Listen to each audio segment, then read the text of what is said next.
Salut les gars. Vidéo de la semaine, pourquoi est-ce que j'ai choisi une M3 E46 et pas une M3 E92? Au passage, vous foutez pas de ma gueule, mais j'ai perdu le logo sur l'autoroute. Déjà la première raison, et je pense que tous les propriétaires de M3 E46 vont dire à peu près la même chose, c'est que je savais pertinemment que si je prenais une M3 E92 avec le V8, j'allais préférer la sonorité du V8 et j'aurais délaissé un petit peu l'idée d'avoir un S54 un jour dans ma vie.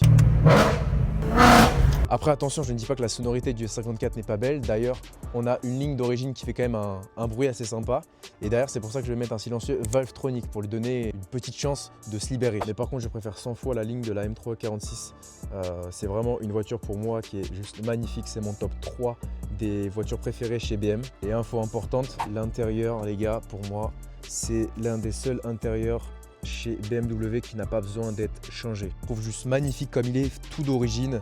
C'est pour moi le plus beau des intérieurs avec l'intérieur de la M3 E36 aussi qui est juste magnifique avec les sièges Cobra. Et on voit aussi beaucoup plus de M3 E92 que de M3 E46. J'avais envie d'avoir cette exclusivité, on va dire entre guillemets. Et c'est bête mais c'est une voiture qui attire quand même beaucoup moins les jeunes aujourd'hui. Aujourd'hui on voit beaucoup de M135i, M140i. Donc du coup j'ai tout simplement sauté sur l'occasion. Et regardez-moi cet énorme cul.